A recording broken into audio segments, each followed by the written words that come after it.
funny as hell.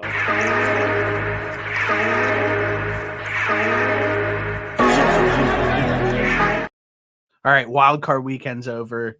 The NFL pulled a very weird move on us and removed the word super from in front of wildcard weekend. I don't know if you noticed this or not. I did. What happened? I'm still dealing with it internally. I just don't know what happened. What happened where it was super wild card weekend and then like they were just gonna like act like they just removed this. I posted our video. Listen, this is my excuse for why I didn't do well, but I put the word super wild card weekend on it and it got 8 views. So I'm thinking that like the NFL's messing with us. They have us on a counter. They are doing everything they can to shadow ban us. Is how I'm looking at this. It's disgusting. So what we're gonna do is we're gonna obviously have our takeaways from wildcard weekend, and there were a lot of bad games. There was nothing, but first thing that we have to address, because you're an Eagles fan, is the Eagles-Packers game. First thing I want to bring up is the Eagles have the worst fan base in America, and I don't think it's close. The video of the old guy looking at that woman in the face, calling her a dumb, ugly C word for absolutely no reason that was like literally one of the craziest videos I think I've ever seen. Yeah, I mean, people like that are what gives Philadelphia fans like a bad rap, because that's just so happens to be one of like the absolute scumbags that gets mixed in with the Eagles fans. And it's not fair to the rest of the fan base because that guy's an absolute jackass But a positive. Deserve to get the shit kicked out of him. But a positive. Big Dom found him. Of course. Big Dom's he's back for me. I hated him for a while. This is funny that he found him and he's banned from all games. So that guy got fired from his job in real life. Yeah, hopefully that was worth it to you for whatever reason. First off, honestly, whenever I see fans at other games, I'm not a massive fan of any other team, really. But I've been to a shit ton of live sporting events like football, basketball, baseball, a ton. If I see like an away fan, I almost like go out of my way to like talk to them or something, because it's just weird. Like to look at a woman, especially like a woman in the face who's just like rooting for her team to like score a touchdown and calling her the C word is like the most atrocious thing that you could do. So fuck you, that guy. Shout out Big Dom and the Eagles organization for cleaning that up, because I think there's a negative like aura around Eagles fans, but that was a good move. I really like that, honestly.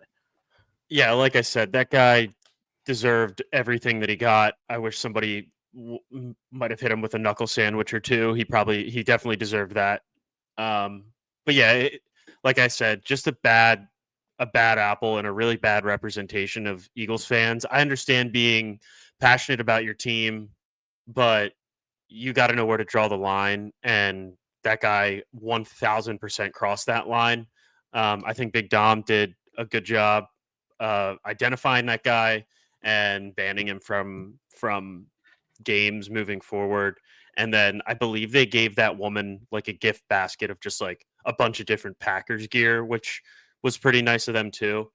So yeah, really tough look for fans, but that guy's an asshole and doesn't represent Eagles fans as a whole. No, not at all. I do agree with you though, with like the whole going when you're at a game of a team that you like are a fan of. I do agree with you. Like, kind of talk like if you're by another fan of the other team, like it's almost kind of like nice to have that conversation with them and just I don't know, like look at how they think of their team from their perspective. Sometimes that did happen to us. When I was at the Browns-Eagles game, there was 2 Browns fans that sat right next to us, and they were just kind of talking to everybody around them. Nobody was giving them a hard time or anything, but they basically were like, that was the game where I believe they blocked the field goal at the end of the half and scored to like tie it up. And even after that happened, neither one of them were really that excited. They were both like, it's fine. We're going to lose anyways. So like, it's tough scene for Browns fans. knowing that you're just going to lose every game. Like that would really suck. But there's no reason to go out of your way to be a jerk to somebody if like one of the other a fan of another team. Unless if you're It's funny stupid. about it. If you're Yeah, of if you're course. like razzing somebody, like whatever, who cares? Like looking at somebody and like calling them a name for no like that woman, honestly, good for her for like not like crying, like because that Yeah, she was pretty fucking pissed. Like that can't was blame her. now the Eagles game was probably the only team that won this weekend that I like came away like feeling worse about. I had a tweet. I'll read it real quick. Jalen Hurts is legitimately one of the worst quarterbacks in the entire league. So much firepower on offense, the best O-line in football, and more has to call a limited game because of their limited quarterback. Jalen Hurts continues. I don't know what's going on. It feels like he continues to take a step back like every week. It hurt to like that game actually legitimately hurt to watch from like an offensive perspective. What is your panic meter on Jalen Hurts? I mean, I'm still at a very low. I'm at like 3.5, 4. Because I Okay. look at it this way. He made drives and answered with points when he needed to. But he absolutely looked like a quarterback that hasn't played in basically 3 weeks. He looked very rusty.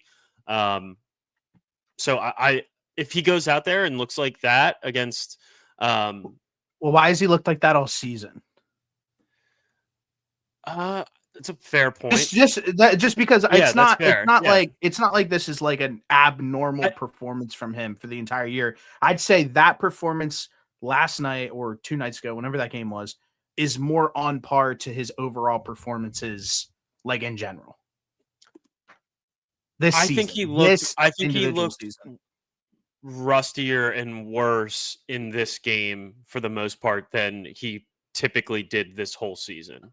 Um but again, I'm not really I also think they just chalk it up to the Packers. Like they're a good defensive team as well, and they came in with a good game plan, and they're a tough team. You don't win 11 games in the NFL for no reason, and No, um, I agree with you completely. I just think they're a good team. Plus, not playing for 3 weeks, like I, I'm chalking it up to that.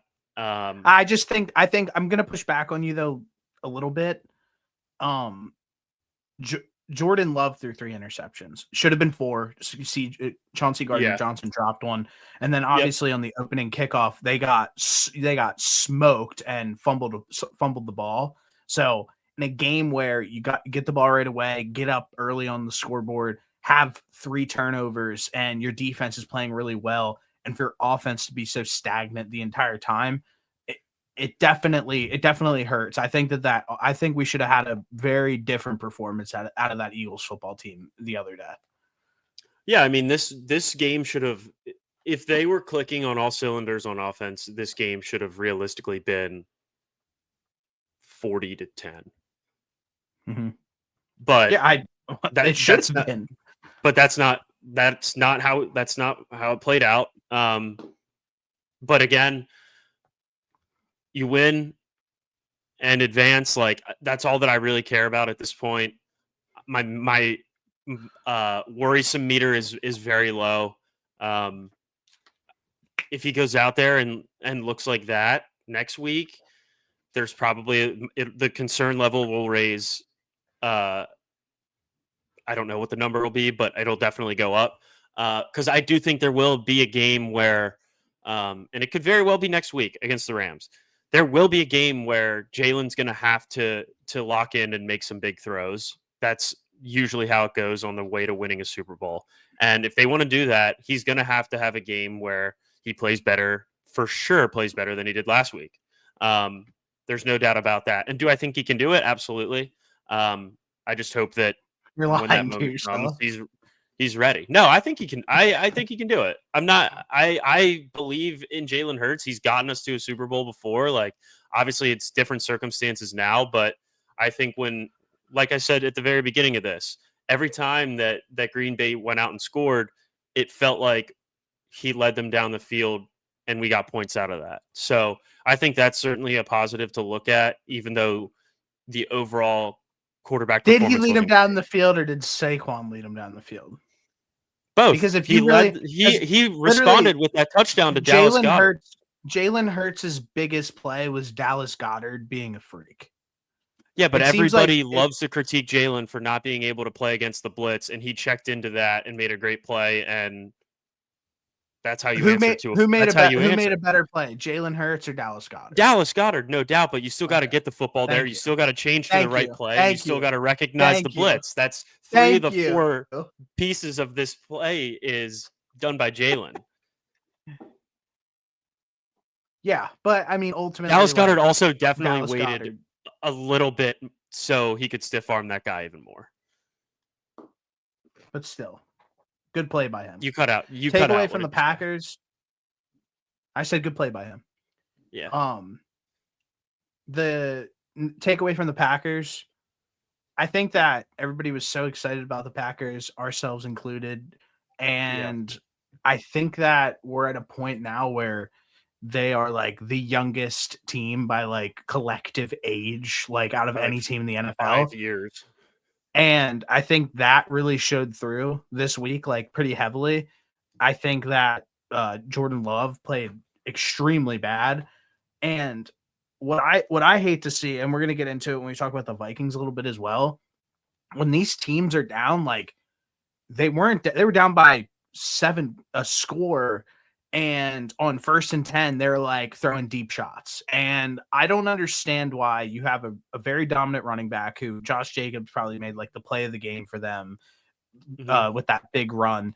And then, but you're constantly just like trying to take deep shots, and it wasn't working, especially against a Vic Fangio defense where literally it's like predicated on stopping the big play. Like that's like what everyone talks about. So why were they so hard-headed in that, like, okay, like we're just still going to take deep shots. We're still going to go for it. And it just wasn't working. And at a point, it was actually infuriating because I just wanted a good game ultimately at the end of the day, personally. And I wanted the Eagles to win, but I would have liked to see a high-scoring game, but that's obviously not what we got. So I was like almost getting frustrated when like the Packers were just like airing it out on 1st and 10. I was like, what are they doing? Yeah, I mean, I think you have to be more selective when you're taking your deep shots, especially against like one of the best defenses in the NFL. And if you have something that's working, i.e., giving the ball to Josh Jacobs, you have to be smart enough and you have to be patient enough to just continue to do that until it no longer works. And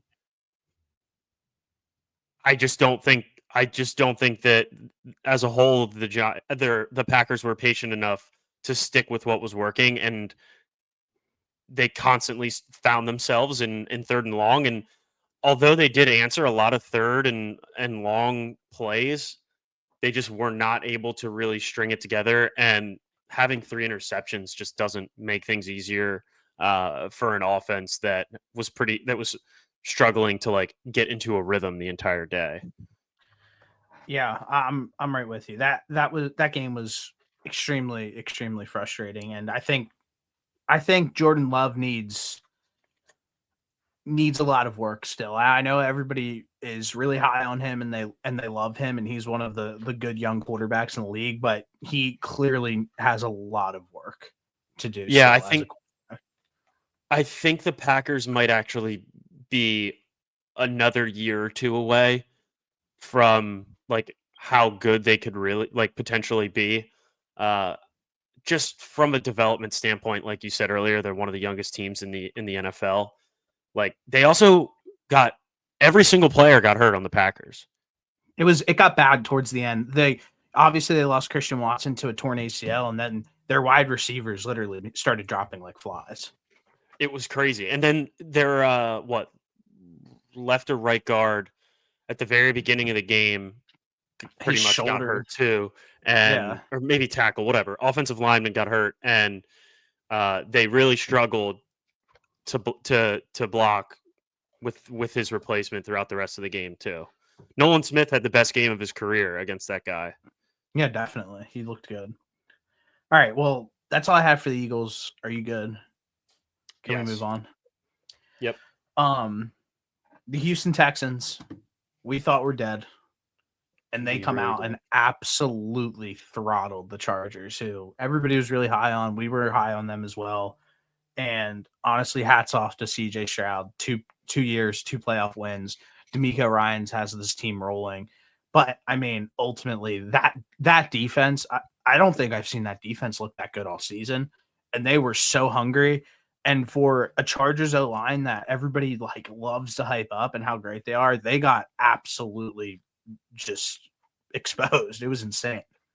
Yeah, I mean, realistically, the Chargers' strengths on the offensive line come at the tackle positions, but outside of that, those three interior offensive linemen are nothing special. And this Houston Texans defense has been pretty good all season, and they have some dogs on that side of the ball for sure. And they just played so dominant that was probably the best that I've seen this Texans defense play all season, and it just so happened to be at the most important game of the year for them. So, props to them. 4 interceptions by Justin Herbert. I think don't think the one was his fault. I believe it hit off of Will Disley, Yeah, I'm not but gonna listen. still 3 interceptions isn't great. But Everybody again, loves to that's be a good like, defense.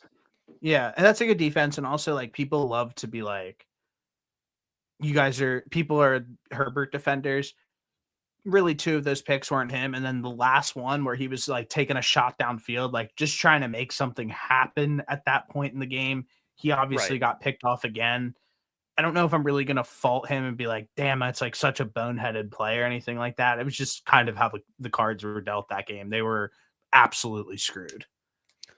So I'm like very conflicted with this game because like if you're a Chargers fan, going into this game, you have to feel really good about your chances. And the fact that in year one with new coaches all over the place, you had to get rid of a bunch of guys, so you have a bunch of dead cap. You win 11 games, like that's a really good season and they're definitely ahead of schedule, but losing a game where you are the favorite and feels like a lot of people, us included, picked the Chargers to win, and then for you to come out and we just slept on this Texans defense, I guess, as a Yeah. nation because they played their asses off. But again, back to my Chargers thing, like you have to feel it's almost like bittersweet this win because you were ahead of schedule, but it's a game that you had to feel really good going into. And then to come out I'm there right and with get you. walloped by 20 is not a good feeling. Humbling, very humbling. They couldn't run the football. But ultimately, at the end of the day, it's so easy to like look at what happened on Saturday as well. Like before the season started, everybody was so high on the Texans. The Texans could be a potential Super Bowl team. They're exactly where everybody thought they were. And then to start the season, everybody was like, the Chargers stink. Like, I don't care if they get Jim Harbaugh, they're not going to be a playoff team. They went to the playoff team and played above expectations. So if you kind of take a step back and like look what Yeah. happened, it kind of played out the like both teams, their expectations both kind of played out the way it was supposed to. Yeah. I Yeah. think so. Well, yeah, I think the Chargers played above expectations. I think the Texans are playing at expectation because a lot of people picked the Yeah. Texans to go pretty far. They end up winning their first round game. Nobody really thought that the Chargers would be a playoff team. So good for the Chargers. They had a great season. I'm really interested to see what they're going to be able to do this off season as far as the draft and like bringing in talent. But um, all in all, if you're a Chargers fan, you got to feel great about the overall season that you guys had. Texans, I need you to do whatever you can to beat the Chiefs next weekend. I need this I know. defense to be humming like it was Yeah. on Saturday. Um, I CJ hope. Stroud, you don't have to be a superhero, but I would love if you were. So I'm praying. I yeah, think really the biggest difference when you watch the Texans play on a week to week basis is like what you get from Joe Mixon. Like, and I know that Yeah, might be for like an sure. easy No, you're like spot cop on. out, but if he plays like shit and has like 40 yards rushing, like the team looks completely different when he's locked in and is doing his thing, whether it's catching the ball or running the ball. I mean, that offense is like completely different. I'm looking through. I'm trying to find box scores for all of these Texans losses. So let's see, just to see how valid that is, because I agree with you. I do think it seems like as Joe Mixon goes, the Texans go. So they played the Vikings week 3. They lost. Joe Mixon didn't even play. Um, they did play the Packers 2 weeks later.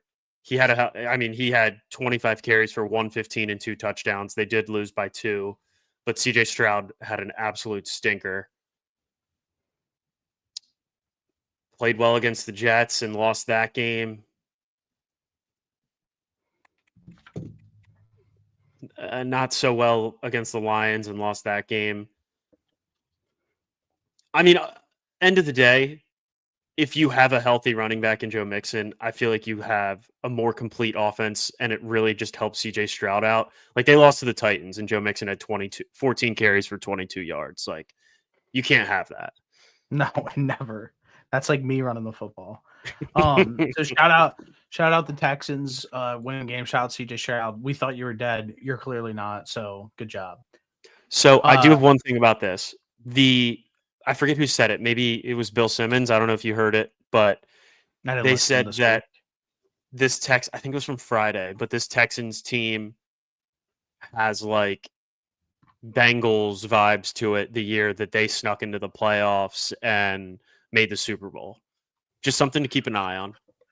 See, I don't think it's the I'm same. thinking, dude. I'm thinking something completely. I'm thinking a completely different team. I uh, I I think I might know who you're talking about, but we can save it until we get there. But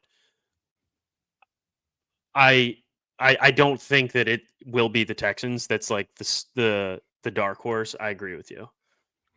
But he brought that Um, up, and I was like, okay, like maybe, like we'll see. But they win their first round game. They have to go to Arrowhead, beat the number 1 overall Chiefs. Like pretty much trending the same way so far that Bengals team was. Next game, we said that it was. We thought it'd be close. It wasn't close at all. Bills throttle. But we really did. We were like trolling our friend Brady, like saying like this team is like the make a wish team of the playoffs, and it really did play out that way. They had a great first drive. After that, they were completely dead for the rest of the game. Yeah, yeah, that touchdown to Troy Franklin at the very beginning was cool, but after that, there wasn't really much to be excited about if you were a Broncos fan the rest of this game. Um, Josh Allen was doing Josh Allen shit per usual. The Bills just ran the football right down their throats. Literally, it was humbling. I had a bet going into the fourth quarter where I needed Josh Allen to throw for 200 yards, and it looked so bad. And then he randomly had like a 50-yard touchdown, and I was like so back. So, but they were Yeah, just playing. Honestly, I think this game could have been way worse, but for some reason they were like playing like clock control football for the first like 3 quarters of this game, and it was kind of like a little bit closer than like I thought it should be. And then they just blew the doors wide open after a certain point. yeah. I mean, I feel like the thing that I know that we were kind of just messing around with Brady too, but I do think there is certain validity to this. Not beating a team or having one win against a team over like a playoff team or any team that's like relatively good in the regular season, at least, like that doesn't just happen like for fluke reasons. Like you probably just aren't that good of a team if you only found a way to win 1 or 2 games against good teams the whole season. Yeah. And I feel like that's something that we should have taken more into account when we were going over this game last week, because the Bills were one of the best teams all season, and they just flexed their muscles on the Broncos, and that was that. 100%. So I think that's probably the result that everybody was expecting. So it is what it is. But Um, again, another team that is ahead of schedule in the Broncos. Brady, you were right. They were a playoff team, even though it was short lived. But again, I feel like you still got to be pretty happy with where you're at as far as Broncos fans go. Everybody thought you were Maybe going to the be worst, horrible. maybe the worst text of all time. Brady, how are you feeling after the first quarter? Already looking at next week. Yeah, that was Already looking at that's next week. crazy. Like, and I was like, that. I mean, they're gonna get. When he said that, I was like, they're gonna get smoked. Like, Yeah, that's bad. You can't be that excited after one quarter against the one of the best teams in the NFL. um, next game, Ravens, Steelers. Ravens won 28-14. Uh, the MVP odds have officially shifted, something that we talked about this entire season, heavily in favor of Lamar Jackson. It looks like he's going to win his third MVP. Derrick Henry ran absolutely wild. All over. Lamar Jackson is so special and one of my favorite, probably one of my favorite players ever to play in the NFL. He's so good. And they went out, handled business, did their thing. I don't think that there's much to talk about from the Ravens side of things personally, but I do think that we could have a conversation about the Pittsburgh Steelers. I do want to before add. I mean, once we get into this week's games, we can go into it, but I completely agree. I mean, I think we pretty much called that the Ravens would go in there and take care of business and cover in this one, and it's exactly what happened. 100%. And now I wanted to talk about the Steelers because I do think that they're in a really interesting situation where their fan base is kind of completely over what's going on. It feels like they're a little over like the Mike Tomlin. Hey, Mike Tomlin, you got your winning season, like blah blah blah. Yep. But then whenever they go into the playoffs, I said this. When did I say this? Probably before the 2 weeks out, and I was like, if there's a playoff team that you want to play, it's the Steelers because they always lay dead whenever the playoffs come around. And the only thing that I wish that we harped on sooner is like if a team look at what happened to the Eagles last year when they free fall down like the last month of the season. Like we watched the Steelers absolutely free fall for the last month of the season, and everybody just it really didn't get talked about that much, and we didn't talk about it. I didn't hear it anywhere else, but they went from a dominant team, everybody really liked them, to regress to the means, to think of a team that we thought that they were closer to. And it seems like if they didn't go on that 6-game winning streak or 5-game winning streak to start the season, that this team could have easily been out of the playoffs. They're just not very good. Yeah, I agree. It didn't really get talked about enough, but I will say going into this season, we all knew that the back half of the year was going to be like the more difficult part of this season for the Pittsburgh Steelers. And that's exactly how it played out. Their last 6 games were against the the last 5 or 4 games were against Eagles, Chiefs, Browns, Bengals. There was one other game that I'm missing, but Ravens. That's a tough Ravens. That's a tough stretch of football games for a team that was dealing with apparent locker room issues, quarterback, wide receiver not being on the same page. Like the odds of this team winning that football game was pretty unlikely. And if you paid attention to the last 5 weeks of Steelers football, that was pretty clear.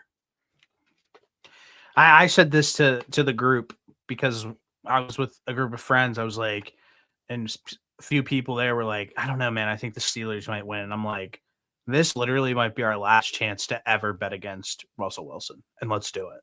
Like it was a no brainer. Like let's just take it. Let's be smart, and that's a part of it with what the question mark at the quarterback situation, but. I want to hear what you have to say about, because the quarterback thing, who knows what they're going to do. That's probably more of an off-season discussion to have.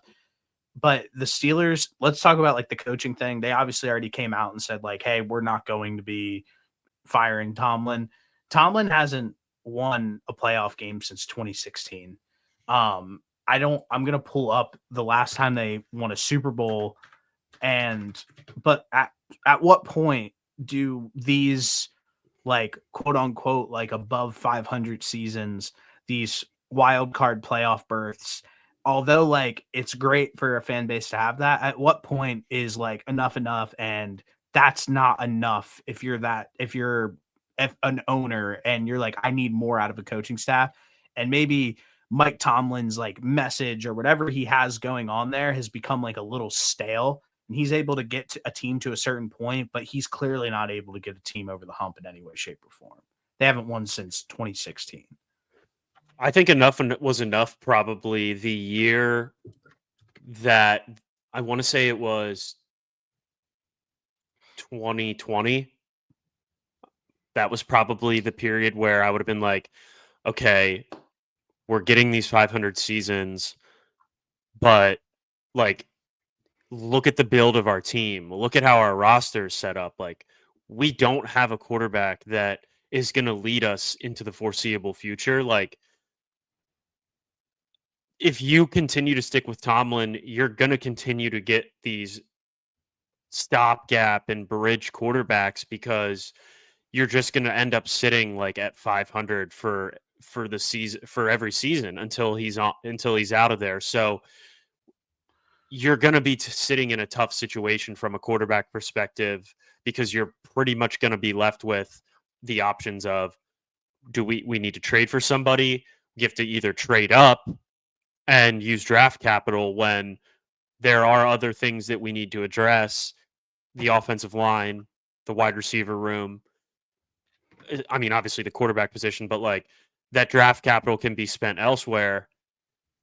And I think that the Steelers organization needs to just have a look in the mirror and has to just pull the Band-Aid off at this point, because this year is just going to be what happens until Tomlin's gone. The last Super Bowl that they were there's in nothing was wrong. 2009 too, by the way, the last Super Bowl. Yeah. Listen, I get it. Like, it's a different thing. It's different if you're going 500 year in and year out, and like maybe you're battling injuries or your quarterback gets hurt or like strange things along those lines. But as long as it seems like you're progressing and getting a little bit better, this Steelers team has been the same Steelers team since like the third to last year of Ben Roethlisberger being there. Yeah. It hasn't changed a bit. It's been hard-nosed defense. It's been hard-nosed defense, and hopefully we can somehow score 20 points on offense and win the football game. It's been that way for 10 years, and it's not going to get any better with Tomlin at the helm and them continuing to just draft at 18 or not make a play for like an actual quarterback and not actually improve the offense. The first thing that I think needs to happen personally is, I know that TJ Watt is a beloved figure in Pittsburgh. He is a dog. He is really good, but he is 30 years old. He, in his last 127 snaps in the NFL season, he recorded 0 tackles, 0 assists on tackles, and 0 sacks. He was not an impactful player for them on the stat sheet, when you can make the argument that he was probably impactful from like a O-line perspective and having to worry about him. But that's your franchise guy. That's the guy that you have to have you go and win football games for. If he's not recording any stats, it's almost like, what's the point of paying him that much? What's the point of having him at 30 years old, especially where this team's at, like from like a building perspective, where it's just like, we don't have that much. Like our best player, injury history as well. Yeah, and an injury history. Like I remember he got hurt and somebody was like, "Oh, TJ Watt's hurt." And I literally was like, again, like it seems like now over the last like 3 years, he gets hurt down the stretch of the season when it actually matters. So I think that's something that needs to be obviously highlighted, where it's like, is it time to move on from somebody like TJ Watt? Is it time to move on from old veteran like Cam Hayward, who's been there forever, which it's like, dude, we love you, but like at what point like is like him taking up the amount of money that he's taking up like worth it? I think Minkah Fitzpatrick's probably still a decent player, but like you look at this team, it's like their defense is like average. they have a bad secondary. Their O-line is average. Their quarterback room's awful. Their running back room's average at best. Then their wide receiving room, I would argue, is one of the worst in the entire league. You have George Pickens, who's good, but like the rest of the guys, like you can just throw whoever in the wide receiver position at that point. So it just feels like when you're looking at rebuilding this football team and what they have to do, they're going to have to start making some hard decisions on this talent that they have on their team. And kind of, it's a hard decision to make. You have to cut the wires. I don't think the Steelers are really cut like that. Like, it feels like they keep guys there for longer than they should be. Like, look at what happened with like Big Ben, for example. Yeah. But it feels like if Tomlin wants to make a difference, if Tomlin wants to kind of rewrite his name, like he needs to get on like him and the GM and everybody really needs to be collaborative and take rebuilding this roster a lot more serious than they have over the last like 5 years or so. Yeah, they've just been trying to like fill the gap with below average quarterbacks ever since Ben retired. And that's not a sustainable model when you get like after a certain amount of years, right? Like, how many years in a row can you realistically be comfortable with just just going like 9-8 and then losing in the first round of the playoffs? Like, I feel bad for Steelers fans because a lot of those Steelers fans like watched Super Bowls, watched them win Super Bowls, watched a really good team, and now they're just in purgatory with quarterbacks. And Literally. like I said, it's different if like you're having a season where you're going over 500 and like, all right, maybe you toss in like an AFC championship series, an AFC championship game here, like you win a couple playoff games one year, maybe one or two another year. Like, that's a lot different than the method of the model of what's happening right now. It's literally win enough games to get to win just enough games to get to the playoffs, lose first round. So Bad. as long as Tomlin is the one that's like the final say on a lot of these decisions, I don't know how much better it's really going to get until somebody has a hard conversation with him internally and says, "Hey, man." He has to have some sort of control over the roster. But go ahead, keep going with He your does. point. No, I'm saying he does have Yeah. control over the roster, and all of these guys that they've brought in at quarterback have been ones that he's signed off on. Is my point. Like, somebody internally in Pittsburgh has to say, "Hey, dude, this isn't what you want to do. Isn't working anymore. Our defense is getting older. We haven't had a quarterback in 10 years that has been even in the top 15 in the NFL. We're not going to get anywhere with this current model. We either have to shut it down and begin to get rid of pieces and rebuild this team, or go and make a trade and draft a guy that you can develop and begin to put better pieces around him. You're going to have to do something. You're going to have to sacrifice something because it's not going to get any better if you don't." No, not at all. And I know the Arizona Cardinals would trade for TJ Watt, so they're already getting linked to every big name pass rusher on the market because of how much like cap space they have. There are teams out there who are able to take guys like that on. So I think that it's definitely something to like. I We think just that's saw the going to Dolphins take on Jordan Poyer, and he got hurt the last like 2.5 seasons. Like, there will be a team that would take on a Minkah Fitzpatrick. There would be a team that would take on a TJ Watt. Like, there are teams in the NFL that will do that. There's still talent and football games left in those two guys, but like, it's all for nothing in Pittsburgh if it's just a first round loss in the playoffs every single year. It's the same story. Yeah. And they're not, and they're just not very good. It's so predictable. It's so predictable. We knew what was going to happen once the playoffs came around. We knew what happened whenever they play like a competent football team. They might be able to sneak one here or there, but it's not sustained. The way that they play football is just not sustainable for a long-term success in an individual season. Like, they are not. We've seen for the last, like I said, they haven't won a playoff game since 2016, Super Bowl since 2009. Like we've seen over a very long stretch period of time that like they're okay with this, it seems like, but it seems like the fan base is starting to get a little bit more vocal. They're all pissed off. And I Yeah, think that like when yeah. that starts like percolating and people start getting riled up, that there is something to be said about that. But I mean, last thing, and we can move on. Steelers fans, shame on you for thinking that Russ would get you any closer to winning a playoff game. Or Like Justin shame on you. Fields Yeah, because shame on people you. said the same thing about that guy too, and he got benched the second Russ was ready to play. So I Yeah. I I do have one question for you though. Do you think so? One of the things that I was hearing and that I've noticed too is like nobody from the Tomlin coaching tree gets picked to go anywhere else. They either just get fired or they just stay in Pittsburgh forever. Like that feels like it kind of is a big deal and kind of almost goes back to like the overall Tomlin you need a reality check conversation. Like there was one guy and it was Bruce Arians, but he was already there when Tomlin got there. So I don't really think there's been guys from this tree, his coaching tree, that have gone on to be anything relevant in the NFL.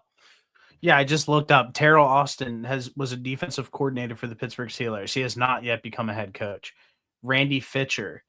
Fitcher served as an OC for the offensive coordinator, fired at the end of 2022 season, has not yet secured another head coaching position.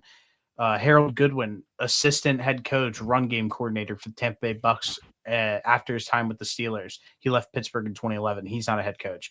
Scotty Montgomery, wide receivers coach under Tomlin, head coach at Eastern Carolina University, not a head coach in the NFL or returned to the NFL since.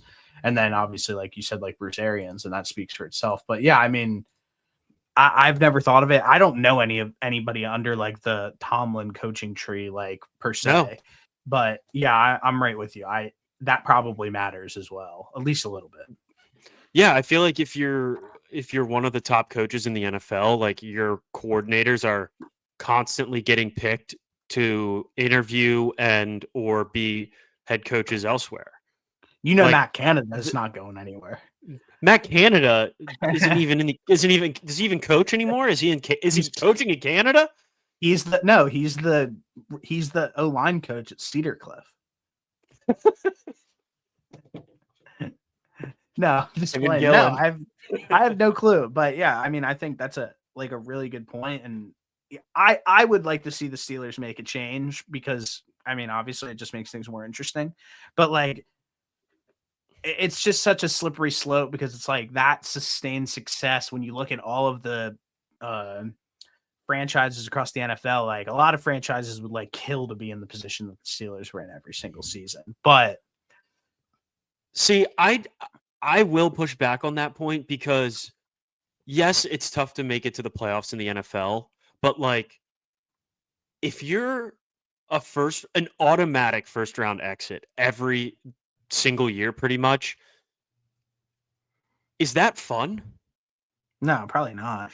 It's almost better to like suck for a year, like or something.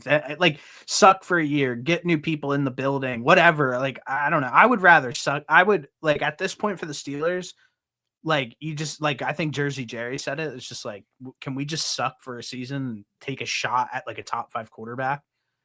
Like But see, that the would thing is probably be you don't more even entertaining. have to. You don't even necessarily have to suck. You just have to have a head coach and a front office that like knows what they're doing almost. And it feels like it's just gotten to the point where like the Steelers are out of touch with Reality. the NFL. Yeah, probably. Hey, we'll watch what happens. I'm sure an OC, a DC, or something like that. Like Arthur Smith sucks. Like, I'm sure something will happen. I think Russ is probably done. Who knows what happens with Justin Fields? This team is going to probably be somebody that we have our eye on, like for the entire offseason. It'll be interesting. Yeah, they're gonna have to figure out the wide receiver room, the quarterback room, Every some room. coaching positions. They're letting Yeah. Najee walk, like everything. So I guess we'll see. Him and his tight jeans. Bucks Commanders final score 23-20. They won on the doink. Don't say double doink, because if a fan sees it and hears it, and will go into the comments and absolutely freak out. But the Commanders won this football game. This football game was good. We got the Mike Evans, Marshawn Lattimore. Obviously, my biggest takeaway from this entire game is Jaden Daniels was just flat the best player on the football field. Wasn't even close. Yeah, he's a monster. He's very good, and it also feels like all of these Commanders games end up kind of playing out the same way, where it's like they come down to like the final drive, and then Jaden Daniels does something cool, and they find a way to pull it off. Although the Bucks did kind of choke this one a little bit with that fumble that Baker Mayfield had. So besides that, Baker played a good game, and the Bucks were in position to win. But once again, Jaden Daniels finds a way, and there's some juice going on in Washington right now. Juice, and you said this about the Texans. I think we're gonna look up in 2 weeks, and the Commanders might be in the Super Bowl. Like I feel like this team is just like, I was so wrong on them the entire year. Like, I didn't want to buy too heavy in on Jaden Daniels because we didn't know. Like, this team just feels like you said that it was the 2020 version of like the Bengals, like when they went and beat the Titans and all that stuff. And you compared them to the Texans, or Simmons compared them to the Texans. I think the Commanders are that team. It's just, Jaden Daniels so special. I just think that this team just might be like the team of destiny almost, a little bit in a way. Yeah, I knew this is who you were going to say, because I kind of think the same thing.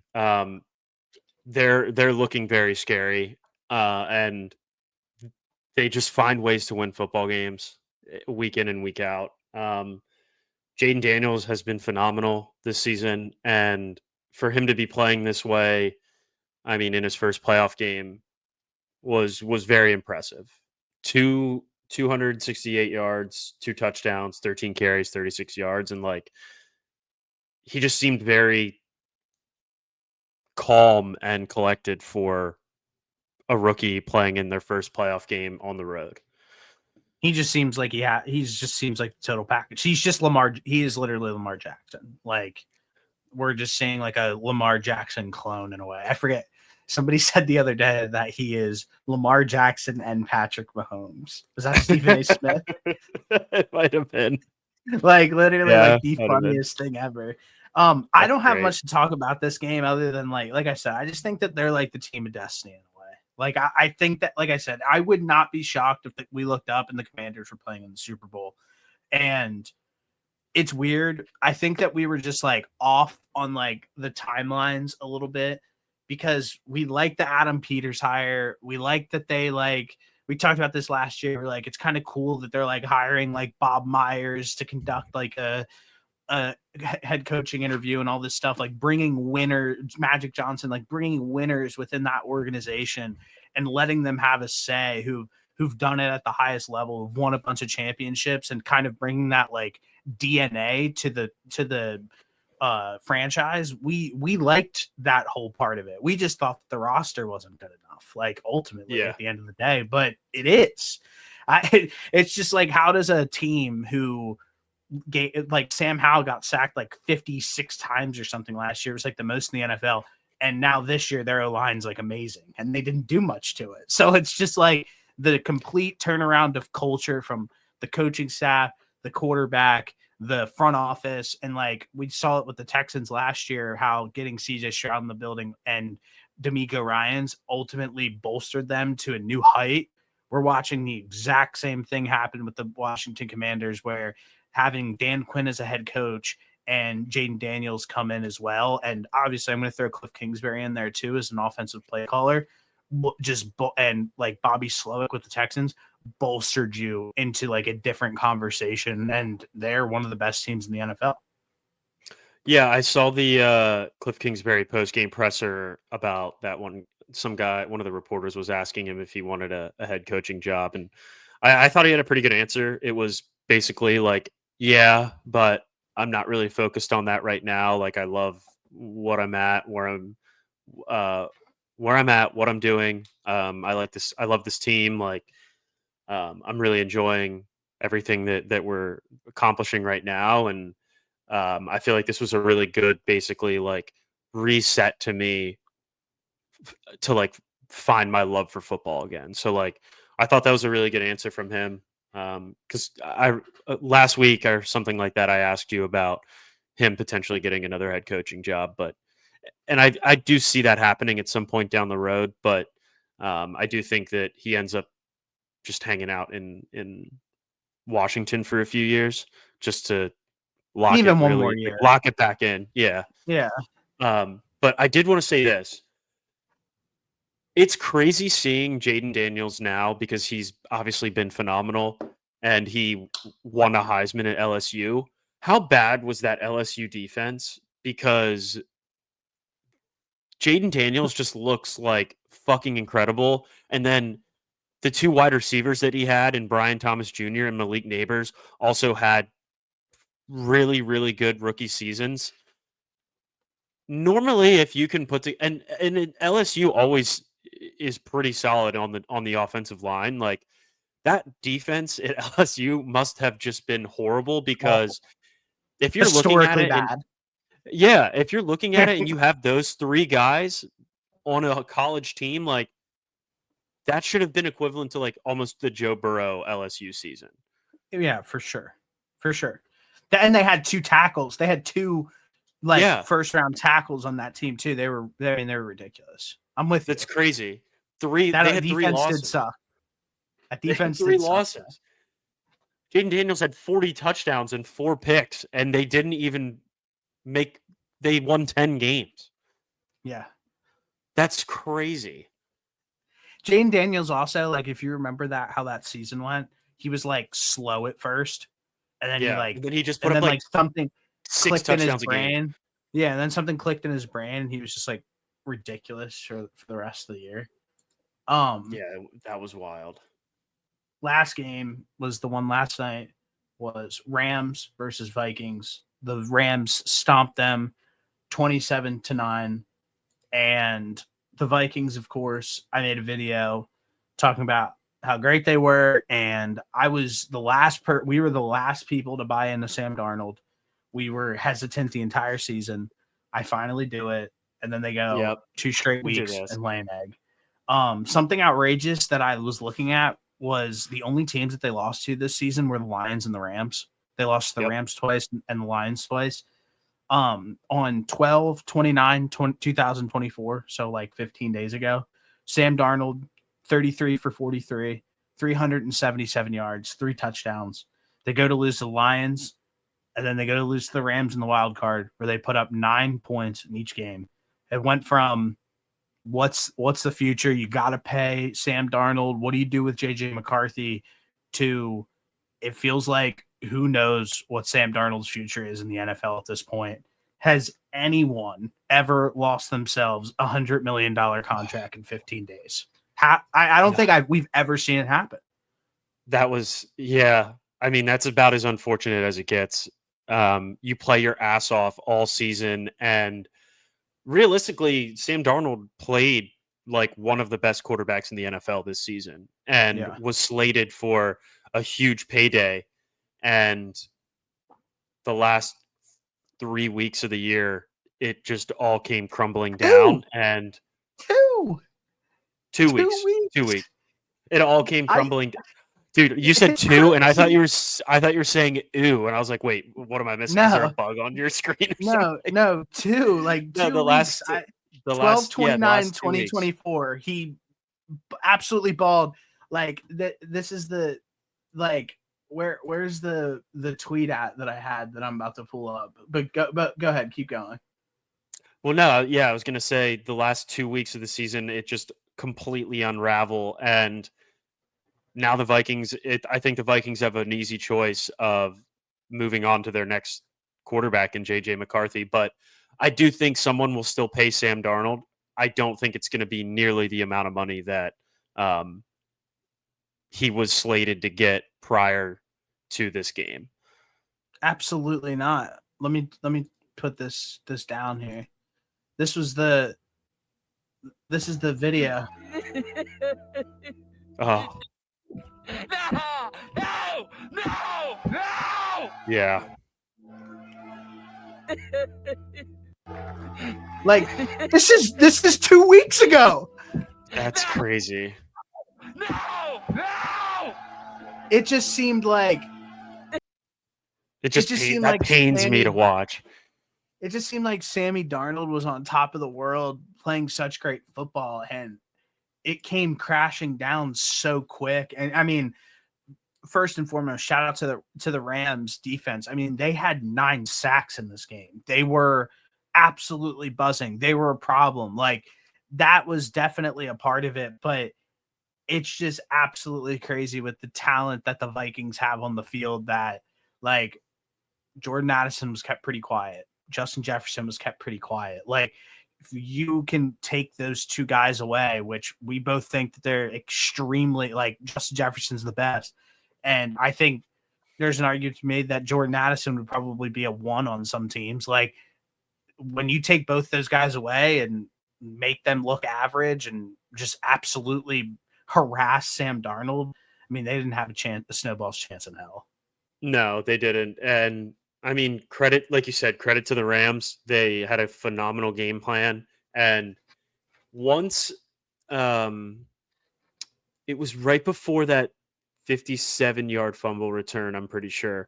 I can't remember the exact play, but I remember seeing it happen, and I was like, oh, this game's about to get ugly. And from that point forward, it pretty much did. And the one thing that we've been very consistent on is when these teams are playing so far out of their pay grade is coming back to reality.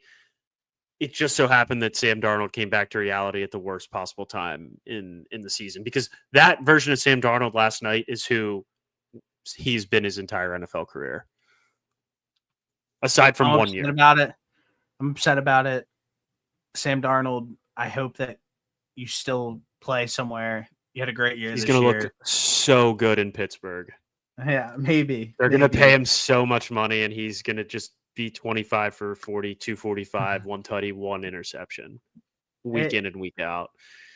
It hurts. So, but I guess that's the game, and it is what it is. Before we preview the next games, before we preview the next games, there's 2 teams I want to talk about, because one hired a head coach, one fired or parted ways with a head coach, and I think that they're both kind of a decent talking point right now. First team I want to start with is the New England Patriots.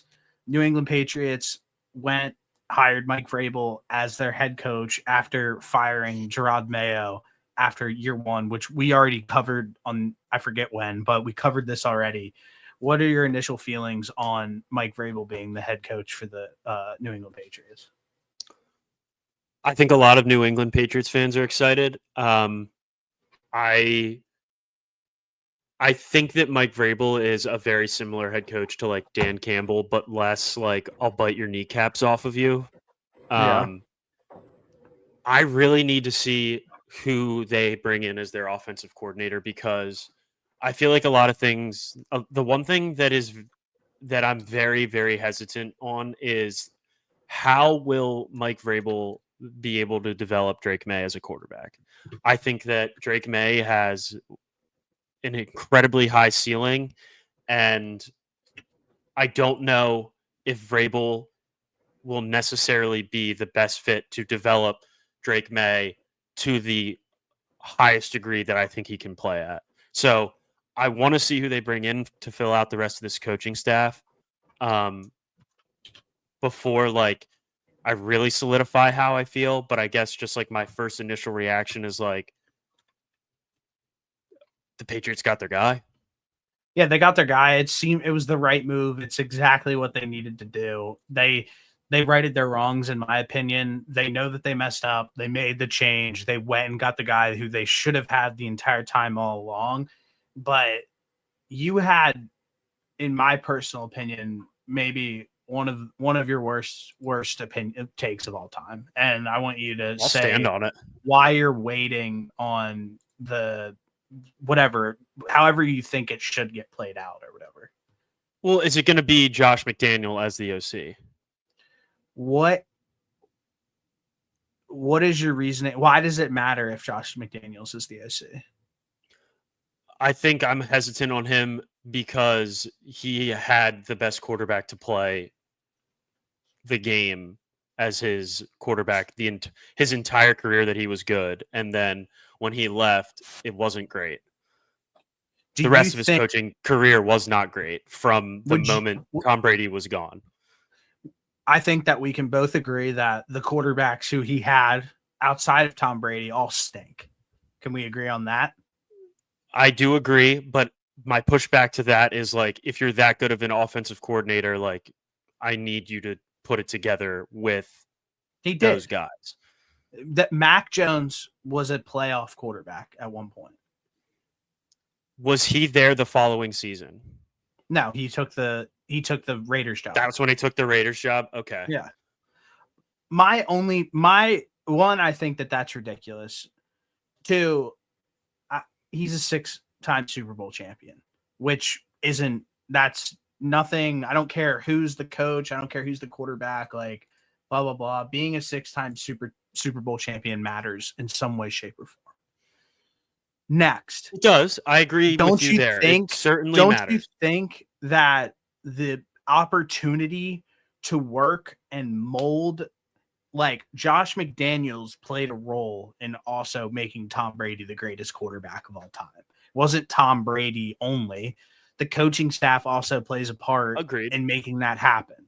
So I think having anybody that is associated with being a winner almost their entire career, I don't think it works out with him as a head coach. I can completely agree with you on that. It will never work for him. He actually sucks as a head coach. And like, that's just the reality of the situation. But as an offensive coordinator, he has had a ton of success in the NFL. And I don't think that him having those struggles like matter as much as people love to kind of amplify as much as they do. It's kind of just a part of it. Not everybody. I use Spags as an example. Spags is a 4 or 5-time Super Bowl champion as a defensive coordinator. He was a terrible head coach, and he's never been a head coach since. So it's just like, that might be his niche. And I think that I agree. It would be cool. I want to see them hire somebody else just to give like a different DNA to the organization. Like, let's try something different. We can get Josh McDaniels whenever. Let's go and take a risk on somebody. I agree with that aspect of it, but if they do name McDaniels as the OC, I mean, I just don't see how that's a negative. We'll see it play out. But I think my biggest gripe is, like, if I was the New England Patriots, I think I would have I understand that Vrabel was a guy that was there and like associated with the Patriots, yada, yada, yada. And like, a lot of people wanted him. I would have done everything in my power if I was the New England Patriots. If I'm looking at the quarterback that I have in Drake May, I would have done everything I could to get Ben Johnson to be the head coach of that football team. I would have let him build the entire fucking roster. I don't know. I think the Ben Johnson hype at this point is just so overrated. I do. I'm only looking at it from like a quarterback development standpoint. I think that Ben Johnson would probably be the head coach that would develop Drake May the best. I don't know if he would be the best head coach, but I think that he would develop. What quarterbacks has Ben Johnson developed? I think just from putting together, you are the one that hates Jared Goff in out of all just of us. Just asking a question. I think that him being able to get Jared Goff to this level has been insane. But who has Ben Johnson, like, Goff had McVay for the first half of his career. Like, and then Ben Johnson was a critical part in turning around the Detroit Lions. But because when Dan Campbell gave up play calling is when Ben Johnson took over, and that's when they started to be good. Name one quarterback that he's developed. I mean, he's only had Jared Goff, but like the play calling So aspect of it is extremely important. Why is Ben Johnson, who does call a good offense right now, why is he on the most loaded team in football? Why is he automatically the guy who's just like the quarterback guru? Like I've never seen him develop any quarterback. Because I think you have a gripe with McDaniels, who's a 6-time Super Bowl champion. I think if you've made Jared Goff look this, yes, I think if you've made Jared Goff this good and you completely turn around the Detroit Lions. Jared Goff played in a Super Bowl before Ben Johnson and before anybody even knew who Ben Johnson was. You're only listening to the one part of my point. Has Ben Johnson even ever coached in a Super Bowl? You're only listening to one part of my point. My point is, if you can turn around the Detroit Lions and continue to make Jared Goff look good in the process of it, I think you're probably going to be able to develop Drake May. Dan Campbell turned around the Detroit Lions. Not on offense. Yes, he did. When Dan Campbell stopped calling plays, Ben Johnson took over, and that's when they got good on offense. But Dan Campbell is the reason why that the Detroit Lions. Yeah, I agree with that. As an organization, yes. Yeah. But an offense, no. I just don't understand where, like, listen, Ben and Johnson. Also, anybody associated with Mac Jones, to me, I would not want them back in the building. Okay, well, there's been a shit ton of people who have been who've had bad stretches as a coordinator who are successful. I agree. I just don't want to run. I wouldn't want to run the risk again because I think Drake May has a chance to be that good. Okay. Oh, look at this. 2020. Who was the quarterback for the Patriots in 2020? Mac Jones? Probably, yeah. Oh, guess who was the offensive coordinator then? We established Ben Johnson. Already. Ben Johnson was the offensive coordinator for Mac Jones. So then bring him in because he can do it with Drake May. If you don't want anybody associated with Mac Jones, those words just came out of your mouth. Ben Johnson was the offensive coordinator. You got me. Like you got me. Did Ben Johnson become this fucking guru? Then I'm changing my point of view. Bring him back because he got Mac Jones to be good. Yeah, exactly. Bring him back. That's exactly why I knew there was something about him. You just got exposed. Well, you just sat here and told me that it was McDaniels that was the OC. Well, I was wrong. Okay, well, that was my whole premise. I thought that he was the OC. Well, he wasn't. Now I'm going to just flip it and spin it in my own favor because Ben Johnson made Mac Jones look good. I am just curious where, like, realistically, I am just curious where, like, I think Ben Johnson's doing an amazing job. He also has the best O-line in football. He also has two of the best running backs in football, a great wide receiving core, like a quarterback who spent the first half of his career with one of the best coaches in the entire NFL that for a quarterback, which you can also agree with. Why does he get any credit for developing Jared Goff? Like, he just shouldn't. Like, Jared Goff is still Jared Goff. He's had games like this when he was in LA, and he's had games like this when he was in Detroit. It's not like Jared Goff's like acting brand new. Like, Jared Goff's been Jared Goff his entire career. And I think that's why it's not that I don't like Jared Goff. I think he's a decent quarterback. I think I have him at number 12 out of 48. It's that we know what Jared Goff is. He's played like this his entire career. And listen, if the Lions go win a Super Bowl this year and Jared Goff wins Super Bowl MVP, I'll shut up and completely change my opinion on this. But as of right now, none of that has happened yet. And I think Ben Johnson's going to be the Raiders' next head coach probably. But I think that having him being like, he's the only guy that's going to be able to develop Drake May. Mike Vrabel is the best candidate on the market right now. The best candidate on the market. It might not be the most flashy name, might not be the hottest name, but he was by far the best. So right now, even before the offseason started, in my opinion, I think the Patriots won the offseason by hiring the best guy on the market. So do you think that just this is who Jared Goff is because he's played under great coaches his entire career? Jared Goff has If Jared Goff played under a worse coaching staff anywhere else, would he be this Bro, good?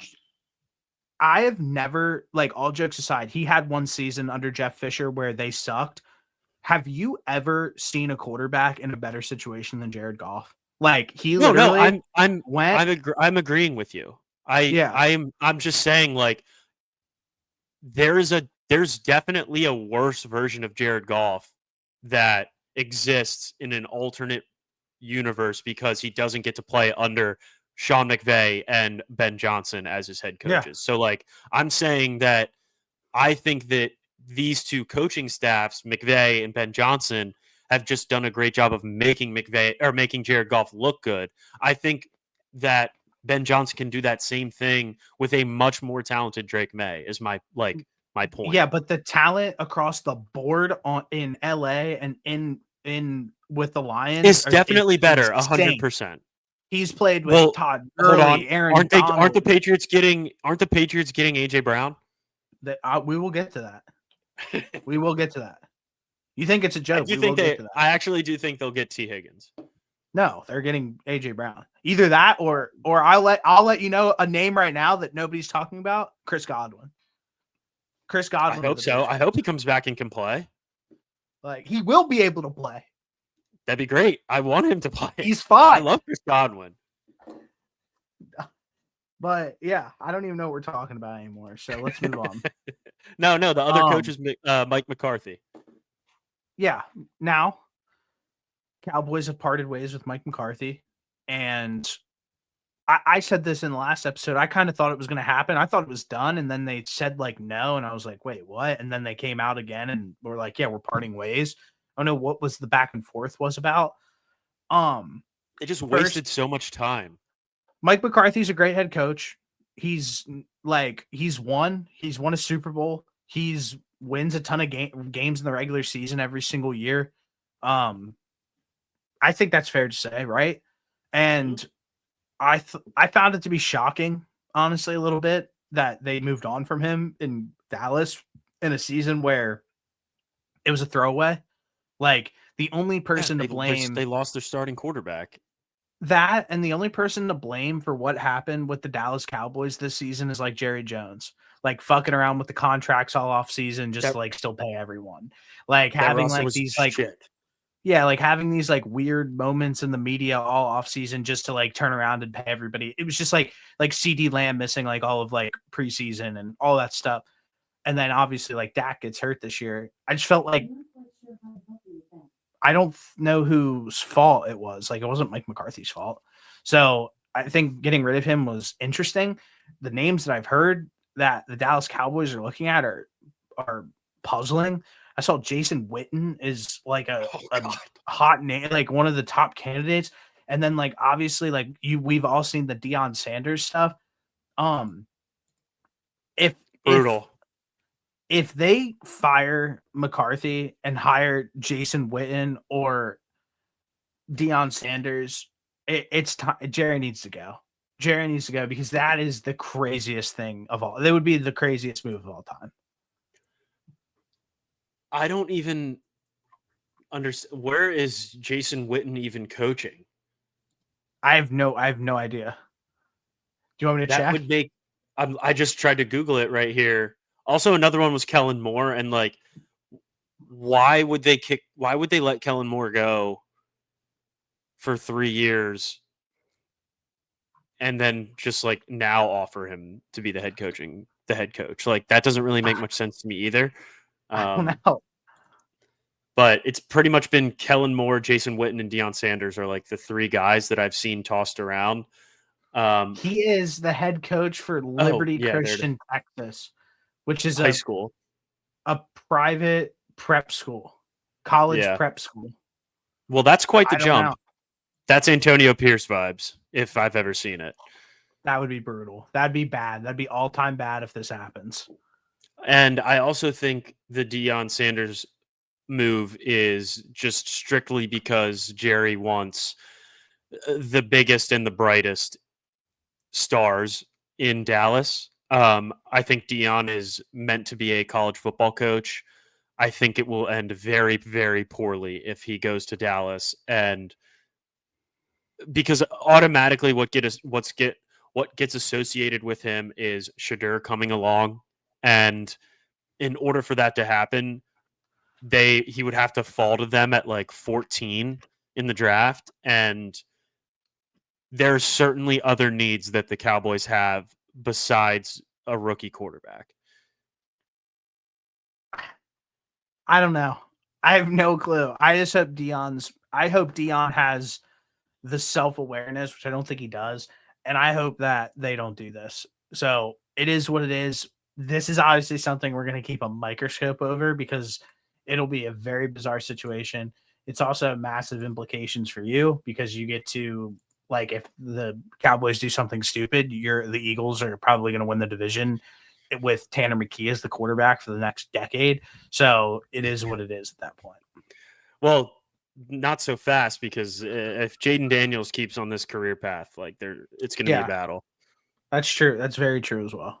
Just as and soon as the Eagles Cam Ward, and the Giants, as soon as the Eagles get rid of Jalen Hurts, we'll start having some real conversations about what the ceiling of this team could be. Fair enough.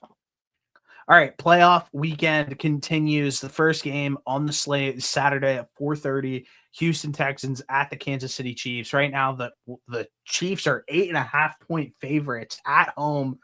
Over-unders at 41.5. This is the most blindly bet plus 8.5 for the Texans of all time. I mean, that's all I got. That's all I got to say. That's it. I mean, who at this point after last week, nobody in their mother has an idea of which version of the Texans we're going to see. Fair. We could see last week's version, and plus 8.5 looks like we're taking candy from a baby. Or we see the version where they lost to the Titans in the regular season and the Chiefs win by 2 touchdowns. So it seems like the Texans are able to keep games close though all season. Even if they would have a bad game, it seems like they're able to keep it close. True. At least. Very true.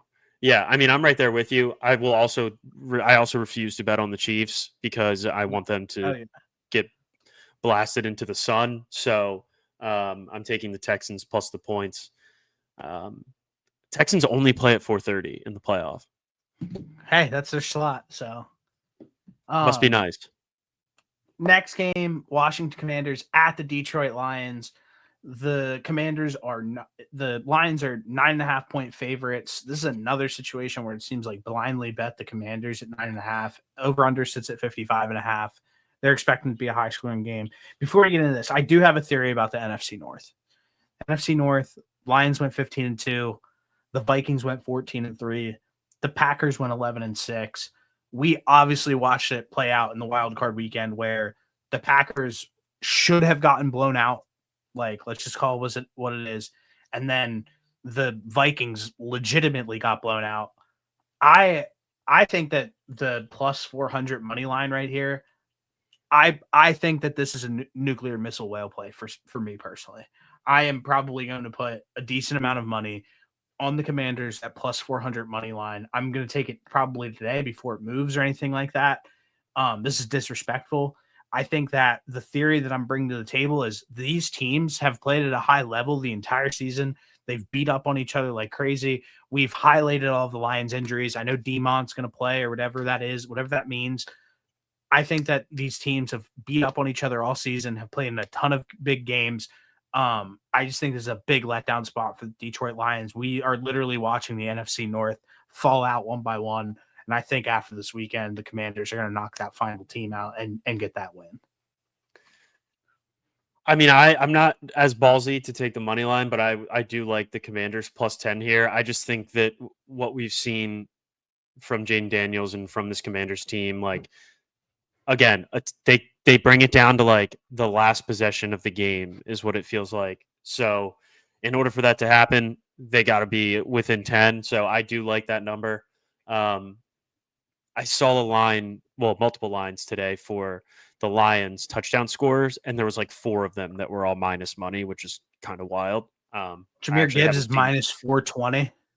Yeah, Montgomery's minus 250, and then like Amon-Ra's minus 160, and Jameson Williams is like minus 100 or 150. It's absolutely insane. But I don't know. We just sat here and talked very highly of the Commanders. It does feel like they're kind of the team of destiny. I'll take 10. What is it? Whatever, 10, 10 and a half. 9.5. And 9.5. I'm seeing 10 on ESPN bet. Okay. And riding with that. So, yeah, I like the Commanders here. I picked them last week and they didn't steer me wrong, so I'm sticking with them. It would be wild though if all of the NFC North teams, with how difficult that division was and how good of a season the Lions had, if they're just fully cursed and just can never get over the hump even after winning 15 games. Dude, I think it's gonna happen, bro. That is so crazy that both those teams just got like manhandled last week, and I just think it could continue. Honestly, I do. I mean, I hope you're right. I don't mind. I don't mind it. I think it'd be really enjoyable to watch if we could see the Commanders keep this one close and sneak out with a W. Next game, Los Angeles Rams at the Philadelphia Eagles. The Eagles are 6.5-point favorites at home. Over under 44.5. Every single person and their mother are going to be on the Los Angeles Rams. And I just think that this is a situation where it might not feel that good, but I do think the Eagles will win this football game just because the Rams are going to be all the talk this entire week for the performance that they put on against the Vikings. And I just think the Eagles defense is just too good. I think the Eagles defense is too good to lose to this Rams football team. I also think the Rams, I think the first game, the Eagles, when they absolutely dominated, they also didn't have like 5 starters. They didn't have Smitty, they didn't have Mailata. There was 2 or 3 other guys that were starters that they didn't have at that time, and they took care of business against the Rams. Obviously, different situation, different Rams team. Rams did look sharp last week, but I don't really know if they have an answer for Saquon Barkley. They didn't really seem like they had one the first game, and this Eagles pass rush looked really good over the weekend. I feel really good about a win here. I think the Eagles do cover and take care of business against the Rams. Me too. They also have one less day of rest. Yeah, I'm with you on that. That matters, especially in the playoffs. And then also too, like the Rams still have all that shit going up the fires, and they're coming the whole way again to the East Coast. Like that stuff does matter. And traveling, having one less day, especially in the playoffs, like any advantage at this point matters. So for sure, I don't love that the NFL put the game on a Monday night for the sake of like just wanting all things equal, but I understand you can only do so much. Yeah. Last game of the year. It starts at 6:30. They're not making us stay up until midnight to watch this game. So shout out the NFL. Yeah, thank God. Baltimore Ravens at the Buffalo Bills. Right now, the Bills are 1.5-point underdogs at home. This line's going to bounce back and forth all week. I guarantee it. And the over-under sits at 51.5.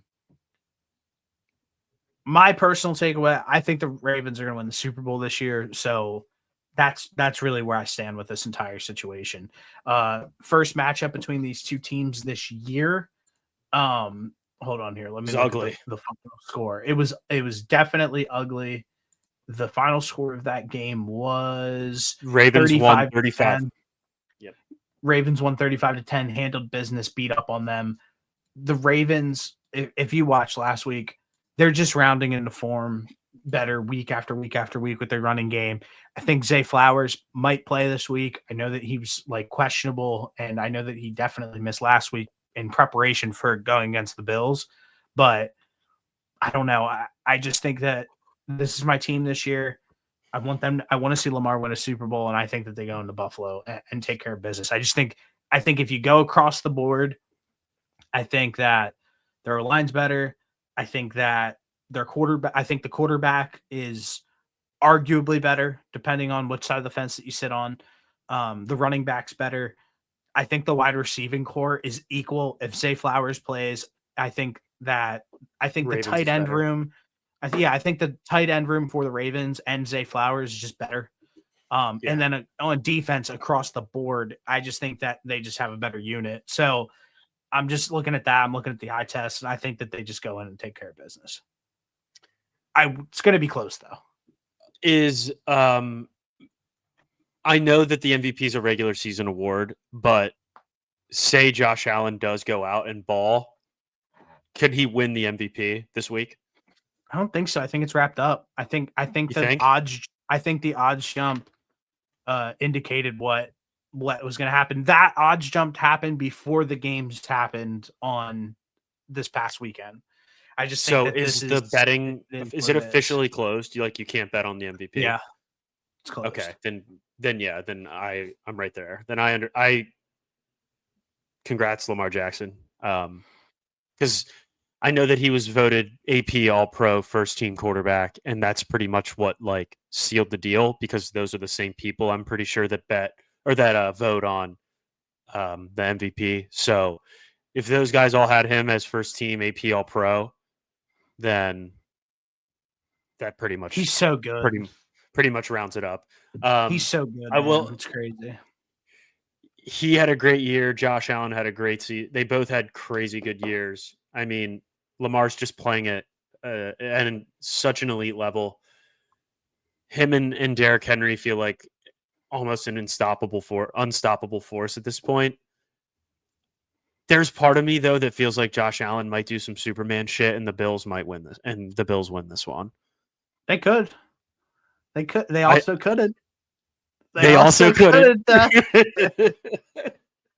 I think Zay Flowers is really important to this game, though. If he plays, it's really hard for me to not side with Baltimore. But if he ends up not playing, I'm going to go with the Bills. I think Josh Allen's going to do some crazy shit this week. All right, yeah, I'll just stick with. Don't give me the reason. Don't give me the reason why you think the Ravens are going to win if Zay Flowers plays. They need a receiver. Zay Flowers is he was voted an All-Pro receiver. He was voted something for the Pro Bowl, but don't make it like if he's not going to play. Dude, they didn't. No shot. They could have beat the Steelers last week with 9 guys on offense. Okay, but still, I think they knew that, and that's why he sat out. Yeah, and I think that he's important to this offense. I think he's important enough to, in a game where everything feels pretty evenly matched. I think it's aside from running back. I think Jim Cook's pretty good, but Derrick Henry's better. I mean, Derrick Henry is the best of our era. In a game that feels this close, having your wide receiver one, I feel like, is what would tip over the cup for the Ravens. Well, yeah, because you value wide receivers for absolutely no reason. Well, you have to have someone to throw the ball to. They have people to throw the ball to. Nelson Aguilar. That guy has let me down so many times. I can't even. Well, he's in a different system now.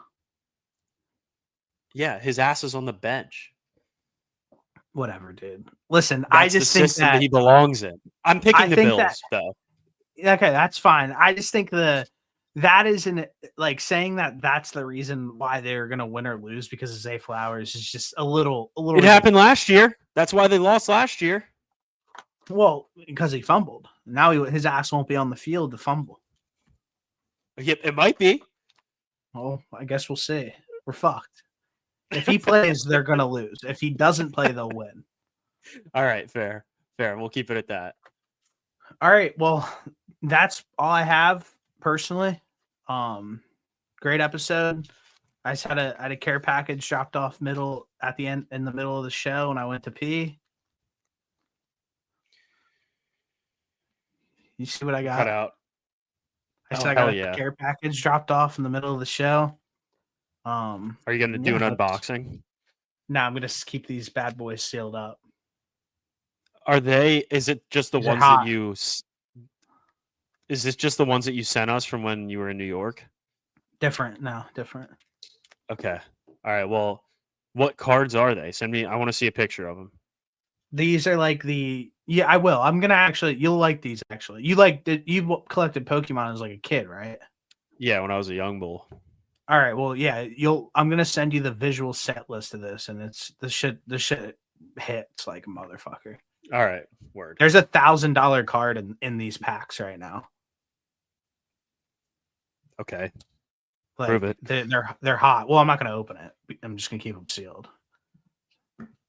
And then in 12 years, they'll be worth $300K. That's the plan. That's right. This is my retirement. I took out everything from my Roth. All right, I gotta go. Hey, go Birds. See ya. White clouds blowing out when we max 4-5, not the size, but it can go.